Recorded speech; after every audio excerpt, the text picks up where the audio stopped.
দেখো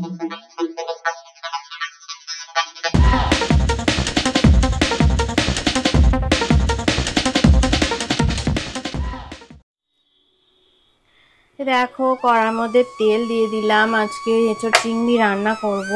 তো প্রথমে এঁচোড়টাকে মানে ছোটো ছোটো করে টুকরো করে এঁচোড় কাটা হয়ে গেছে, ধোয়া পরিষ্কার করা হয়ে গেছে। তো দেখাচ্ছি তোমাদেরকে। এই যে দেখো জল ঝারিয়ে রেখে দিয়েছি এঁচোড়টা। তো কালো কালো হয়ে গেছে একটু, মানে বাইরে ছিল কিছুক্ষণ। এঁচোড় আবার এইরকম এঁচোড়ের আবার সমস্যা আছে, একটু বাইরে রেখে দিলেই কালো কালো হয়ে যায়। আর কয়েকটা চিংড়ি একটু ছাড়িয়ে নিয়েছি। তো এই চিংড়ি এঁচোড় দিয়ে একটা মানে রান্না করব। তো তোমরা স্কিপ করো না, দেখো।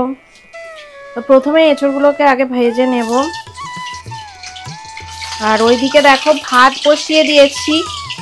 তো দেখাচ্ছি তোমাদেরকে, কয়েকটা এঁচোড় একটু দিয়ে দিই। সবাই এঁচোড় চিংড়ি রান্না করতে জানো, তো আমি দেখি কেমনভাবে রান্নাটা আমি আজকে করছি। তো মনে হলো দেখি তোমাদের সাথে শেয়ার করি আমি যেভাবে রান্নাটা করি। আমি একটু কি বলতো, এইভাবে রান্না করলে আমার মানে ছেলে উষ্ণিস আর কি খেতে খুব ভালোবাসে। তো ওই জন্য আমি এইভাবে রান্নাটা করে নিচ্ছি। এঁচোড়টা অনেকটাই বড় ছিল। একটু আগে মানে যদি মানে সেদ্ধটা করে নিতাম তাহলে কি হতো বলো তো, এরকম একটু কালো কালো হয়ে যেত না। এই আবার কালো কালো হয়ে গেছে না, আবার উষ্ণিসের আবার সমস্যা হবে। কালো হয়ে গেলেও আবার কোনো জিনিস ভালোবাসে না। একটু আলু টমেটো এসব দিয়েই করবো। তো এবার এখন আমি একটুখানি নুন দিয়ে দিচ্ছি ওপর থেকে, মানে লবণ ছড়িয়ে দিলাম। আর দেবো হচ্ছে একটু হলুদ গুঁড়ো। তো ভালো করে সুন্দর করে একটু ভাজা করে নেব। আর তারপর তুলে নেব। এইভাবে ভাজা করে নিচ্ছি। ভালো করে ভাজা হয়ে গেলে দেখাবো তোমাদেরকে, একটু বাদে ফিরে আসছি। তো যখন এঁচোড়গুলো তুলে রাখবো তখন দেখাচ্ছি তোমাদেরকে। দেখো এই যে বসিয়ে দিয়েছি আমি, আর বসিয়ে দিয়েছি আলুটা দিয়ে দিয়েছি। দেখো প্রথমে গোটা জিরে দিয়ে দিয়েছি, সাদা জিরে। আর তারপরে আলুটাকে আর চিংড়িটাকে দিয়ে দিয়েছি। তো একসাথে ভাজা করে নেব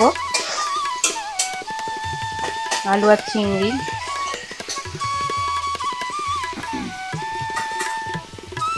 কয়েকটা কাঁচা লঙ্কা দিয়ে দেবো এই সময়, মানে এগুলো কাঁচা পাকা লঙ্কা আর কি। দারুণ ঝাল কিন্তু, প্রচন্ড ঝাল।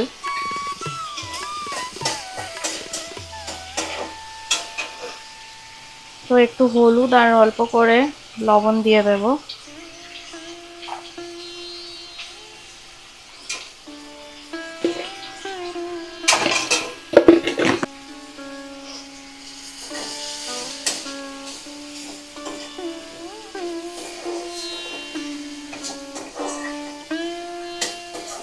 চিংড়ি তো বেশি ভাজার দরকার হয় না। আর এদিকে দেখো একটু মানে আদা রসুন বাটা 1 চামচের মতো দিয়ে দিলাম। আর জিরে বাটা আর ধনে বাটা একসাথে, জিরে আর ধনে মানে বেটে রেখে দিয়েছিলাম। বাটি ধোয়া জলটা দিয়ে দিলাম, ভালো করে কষিয়ে নেব। আর এখন দিয়ে দেব কাশ্মীরি রেড চিলি পাউডার 1 চামচ দিয়ে দিলাম। আর একটু দেব গরম মশলার গুঁড়ো।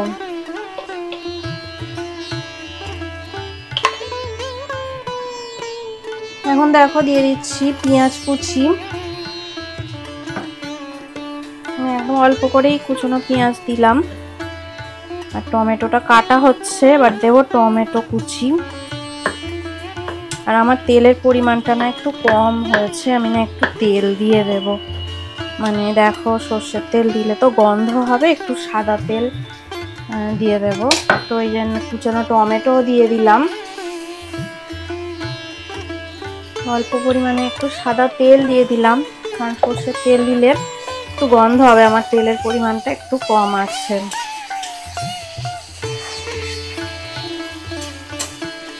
তো এবার আমি সমস্ত মশলা ভালো করে কষিয়ে নেব। আর পেঁয়াজটা দেখো একটু দিতে আমার দেরি হয়ে গেছে, পেঁয়াজটা একটু আগে দিলে ভালো হতো।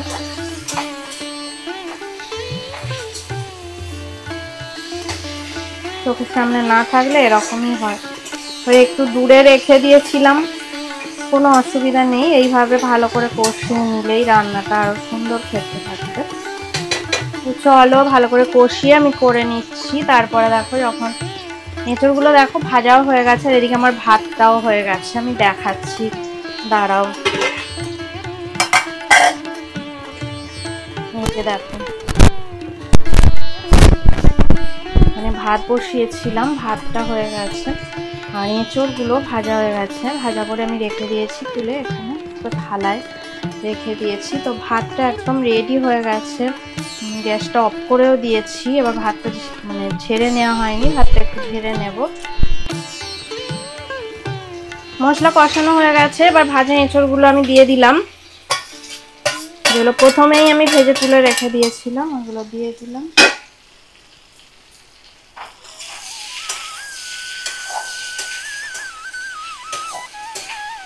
এবার দেখো একটু কষিয়ে নেব, 2-3 মিনিট চাপা দিয়ে দিয়ে কষিয়ে তারপর দিয়ে দেব জল। আর সেরকম কিছু দেওয়ার নেই, আর আরেকটু পরিমাণ মতো নুন দেওয়ার আছে, নুনটা সেরকম ভাবে দেওয়া হয়নি। তো সুন্দর করে দেখো কষানো হয়ে গেছে, একদম ফুটন্ত গরম জল আমি ঢেলে দিলাম। তো একদম ঝোল টাইপের রান্নাটা করব, কারণ যেহেতু এখন এত গরম পড়ে গেছে না। আর কি করব বলো তো, এঁচড় ফ্রিজের মধ্যে ছিল, এখন ফেলে তো দিতেও পারছি না, আর রান্না তো করতেই হবে। তো সেই জন্যে কিছু করারও নেই। আর এদিকে শুধু এঁচড় যদি আমি নিরামিষ রান্না করি তাহলে না এই উশনিশ একদম খেতে চায় না, ওর কোনো নিরামিষ রান্না সেভাবে পছন্দ হয় না, নিরামিষ রান্না উশনিশের একদম ভালো লাগে না, তো ওই জন্য ও খেতে চায় না। তো কি করব বলো, ফ্রিজে ছিল, আমার কিছু করার নেই, আমাকে এখন মানে এঁচড় রান্না করতেই হচ্ছে। গরমকাল, কিন্তু কি করব, আজকে ভীষণ গরম পড়েছে, প্রচণ্ড গরম। বাইরেটা দেখাচ্ছি তোমাদেরকে, আর আমার লঙ্কা গাছে কিছু ফুল এসছে সেগুলোও দেখাচ্ছি, চলো। আর এদিকে ভাতটা একটু দেখো আমি ঝেড়ে নিচ্ছি, ভাতটা একদম রেডি হয়ে গেছে, তোমাদেরকে দেখালাম একটু আগে। আর এই দেখো একদম লো ফ্লেমে আমি করে দিয়েছি, সমস্ত মশলা টশলা দেওয়া হয়ে গেছে, আর বেশি কিছু মশলা দিয়েও আমি করব না, সামান্য গরম মশলা দিয়েছি। এবার ঢাকা দিয়ে রাখি। আর বাইরে কিরম রোদ উঠেছে আর কটা বাজে তোমাদেরকে আমি দেখাচ্ছি। এখন কটা বাজে দেখো, এই যে এখন বাজে 10:25। আমি একটু আগে ব্লগটা স্টার্ট করেছি, মানে 10:05-10 নাগাদই ব্লগটা স্টার্ট করেছি। গুড মর্নিং সবাইকে, এখন সকাল 10:25 বাজে। উশনিশ নেই, আমি এখন ব্লগটা স্টার্ট করার সময় টাইমিংটা বলে দিলাম, উশনিশ এসে ব্লগটা স্টার্টও করবে, দেখো স্টার্টও করা হয়নি ব্লগটাকে। আর এই 10:25 বাজে, আর এখন বাইরে কীরকম রোদ উঠেছে শুধু তোমরা দেখো, মানে কতটা রোদ উঠেছে। এই দেখো এখন মানে রাস্তায় গাছে দেখেছো, গাছের ছায়াগুলো মানে কি ভয়ঙ্কর রোদ।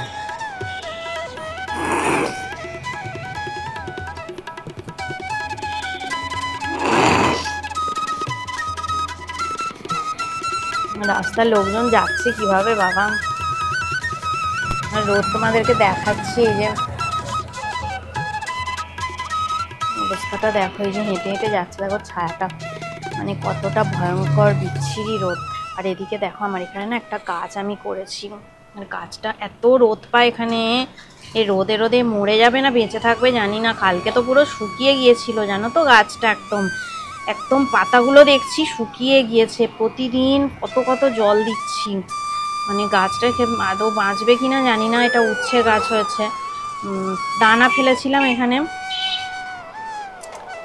তো হয়েছে দেখো সুন্দর, মানে পাতাগুলো কতটাই সুন্দর, কিন্তু এত রোদের তেজ না। এখান দিয়ে দেখো এই যে সূর্যটা এদিকে অস্ত যায়, দিকটা পশ্চিম দিক আমাদের, তো এখানে ভীষণ রোদ। আর কিছু লঙ্কা গাছে ফুল দেখাই তোমাদেরকে একটু,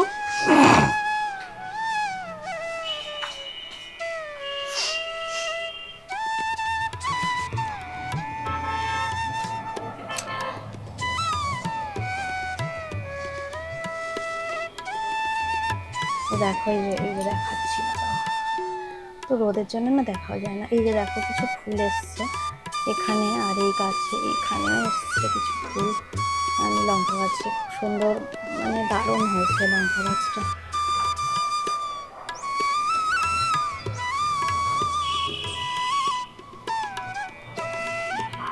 এখানেও অনেক মানে ফুল এসছে, বোঝা যাচ্ছে না অতটা, মানে কয়েকটা দেখালাম তোমাদেরকে। এই যে দেখো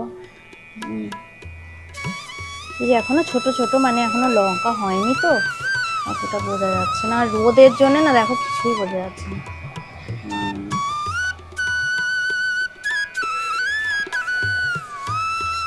তো অনেকগুলোই এসেছে।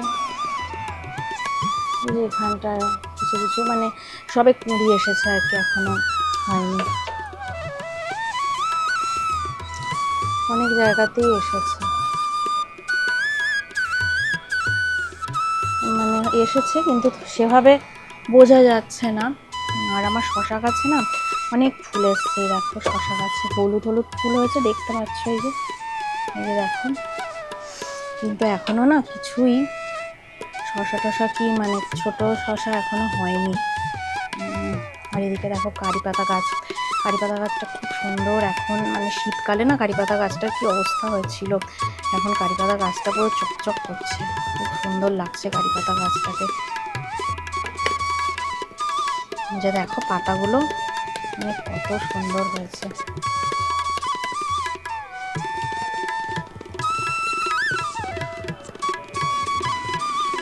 আর এই যে কলমি শাক এখন বেড়ে যাচ্ছে, বর্ষাকালে আরো সুন্দর হবে। আর এইখানে একটা না কিছু একটা গাছ হয়েছে, আমি বুঝতে পারছি না। এই যে পাতা, এই যে দেখো এই যে এটা কি পাতার গাছ আমি জানি না। একটা কুমড়ো গাছ পুঁতেছিলাম, এই যে কুমড়ো গাছটা কত বড় বড় পাতা হয়ে গেছে, বেড়েই যাচ্ছে। এইদিকেও দেখো এই যে বাইরের দিকে চলে গেছে, আমি ভিডিও করবো কি করে, এই যে একটু কেটে দিয়েছিলাম, এই সাইড থেকে বেরোচ্ছে। তো চলো দেখি রান্না বান্না করে নি।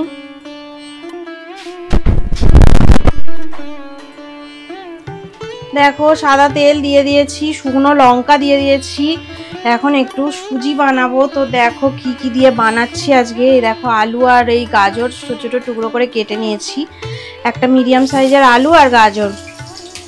তো এখন দিয়ে দিচ্ছি ভাজা করতে।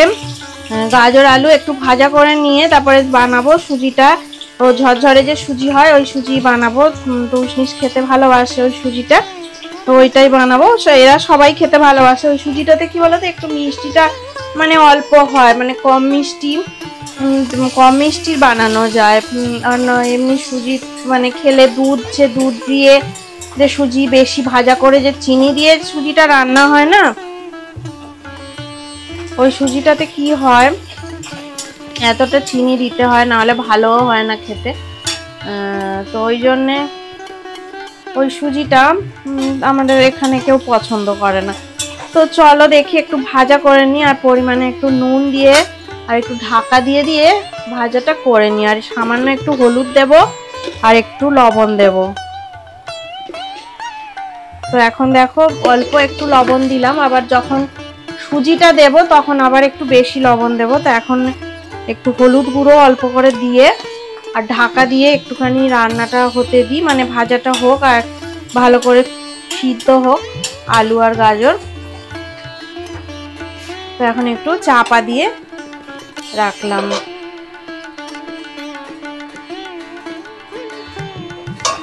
দেখো 2 মিনিট পর ঢাকাটা একটু খুলে নিলাম। আর এই যে সর্ষে একদম ছোট ছোট দেখো দানা দানা সর্ষে, একদম বড় সর্ষে নয় এগুলো। তো সর্ষে দিয়ে দিলাম, এটা তোমরা একদম প্রথমেও দিতে পারো, তো ফ্লেভার একদম প্রথমে দিলে কি বলো তো চড়বড় করে ওঠে না এমন, আমি ওই ভয়ে দিই না। আর চারিদিকে ঠিকরে পুরো গ্যাসে চারিদিকে ভর্তি হয়ে যাবে, তো ওই ভয়ে আমি দিইনি, একটু পরেই দিলাম। তো গ্যাসের ফ্লেমটা মিডিয়ামে করে এখন একটু ভাজাটা আর একটু করে নেব, এখনো ভালো করে ভাজাটা হয়নি। তারপরে দেব সুজি, সুজির প্যাকেটটা কাটাও হয়নি, একদম নতুন প্যাকেট।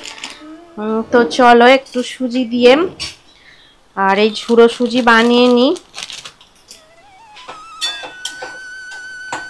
দেখি আবার আলু সিদ্ধ হয়েছে নাকি, আবার আলু তো হ্যাঁ একটু বাকি আছে, তাহলে আর একটু পরেই সুজিটা দেব, আর একটু ভাজা ভাজা হোক।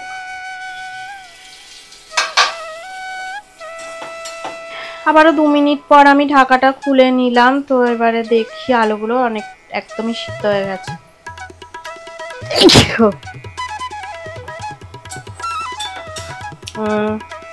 ভালোই সিদ্ধ হয়ে গেছে। তো এবার সুজিটা দিয়ে দেবো। মটরশুঁটি থাকলে মটরশুঁটি দিয়েও করতে পারো। তো আমার কাছে ছিল, তো আমি দেখো মানে আমি প্রায় 3 বাটির মতো সুজি দিয়ে দিলাম, ছোট বাটি 3 বাটির মতো। আর পরিমাণ মতো একটু নুন দিতে হবে, অল্প, আমি এখন লবণটা একদমই অল্প দিয়েছিলাম। তো হালকা করে একটু নাড়াচাড়া করে নেব।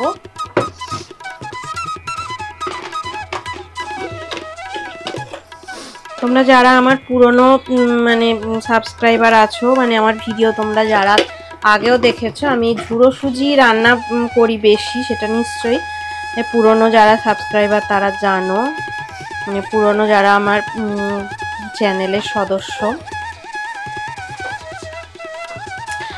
তো এই রান্নাটাই আমি বেশি করি, এটা আমার ভালো লাগে আর এরা খায়, তাই জন্য তো আরোই ভালো লাগে। তো এই আগেও এরকম মানে চ্যানেলটাতে আমি বহুবার এরকম মানে ঝুড়ো সুজি দেখিয়েছি, বহুবার নয়, হয়তো 1 থেকে 2 বার হয়তো দেখিয়েছি। আর একবার যারা নতুন এসেছো আমার চ্যানেলে, আমার পরিবারে নতুন যুক্ত হয়েছো, তারা তো জানো না যে আমি কিভাবে এই সুজিটা করি। তো তাদের জন্যেই আজকের এই সুজি রেসিপিটা একটু আমি দেখালাম আর কি। তো এতে মটরশুঁটি, ফুলকপি, বিনস এগুলো দিয়েও আমি করে দিয়েছিলাম এর আগে, কিন্তু এখন তো এত গরম পড়ে গেছে, এখন বাজারে আর বিনসের মানে এত দাম, বিনস আর কিনতে এখন পারা যাচ্ছে না, তো শুধু এই দিয়েই আমি করছি। তো এবারে জল দেওয়ার সময় হয়ে গেছে, অল্প পরিমাণে জল দেব, আর দেব হচ্ছে সামান্য একটু দুধ। এটা দিলে তো দারুণ খেতে লাগে, অল্প জল আর অল্প দুধ। এখন একটু সামান্য দেখো দুধ দিয়ে দিলাম, আর আমার কাছে এটা আমুল গোল্ডের প্যাকেট, তাই একদম অল্প পরিমাণেই দুধটা দিলাম। আর জলটাও দেখো এই সুজিটা ডুবে থাকার মতো জল, এতে বেশি জল তো একদমই দেয়া যায় না, কারণ বেশি জল দিলে ঝুড়ো হবে না। ডোবার মতো জল দিয়ে তারপরে এই যে জলটা পুরোটা শুষে নেবে, তারপর আর 1 ফোঁটাও জল দেয়া যাবে না।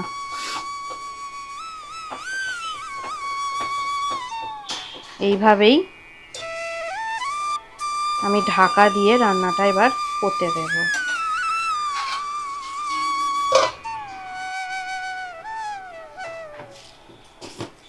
তো দেখো 2 মিনিট হয়ে গেছে, ঢাকাটা আমি তুলে নিয়েছি, আর আমি দেখো 3 চামচই চিনি দিলাম, বেশি চিনি দিলে মিষ্টি হয়ে যাবে খুব, আর একটু নাড়াচাড়া করতে একটু অসুবিধাই হবে তখন, তো একটু জমে জমে গেছে। তো নাড়াচাড়া করে নিলে আবার ঠিক হয়ে যাবে। আর আমি সামান্য একটু ঘি দিয়ে নামিয়ে নেব, তো এটা ঝরঝরেই হবে, তো সামান্য ঘিটা দিতে হবে আমাকে। আর সাঁড়াশি দিয়ে একটু ধরে নিচ্ছি, না হলে নিচেরগুলো তোলা যাচ্ছে না।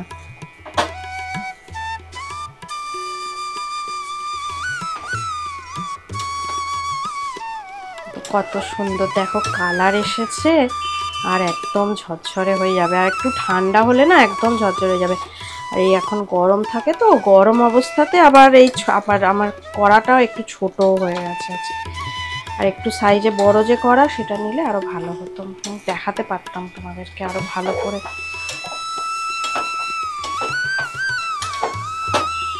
চলো ভালো করে নাড়াচাড়া করে একটু সামান্য ঘি দিয়ে আমি বন্ধ করে দেবো, আর যতক্ষণ না চিনিটা গুলে যাবে ততক্ষণ পর্যন্তই এটা একটু নাড়াচাড়া করে নিতে হবে। অনেকটাই ঝরঝরে হয়েছে।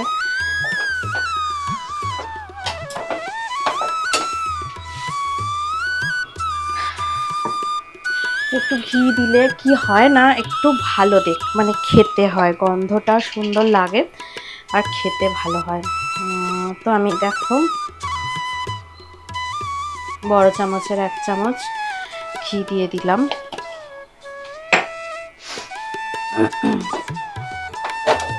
এবার সুন্দর করে আমি নাড়াচাড়া করে নিচ্ছি।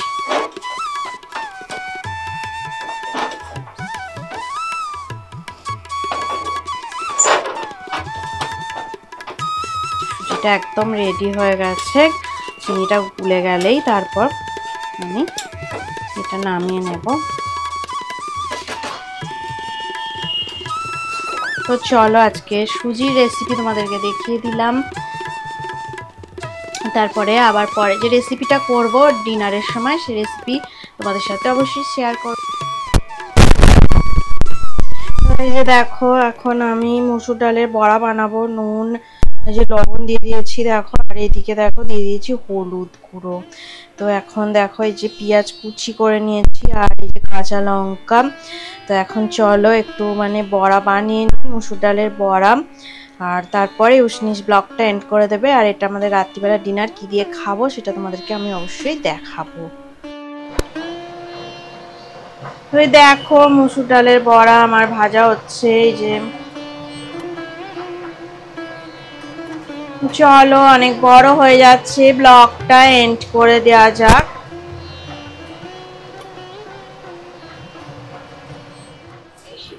যদি ভিডিওটা ভালো লেগে থাকে অবশ্যই লাইক করবে, সাবস্ক্রাইব করবে।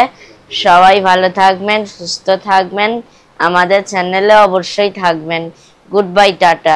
পরের ব্লগে তোমাদের সঙ্গে দেখা হবে। টাটা।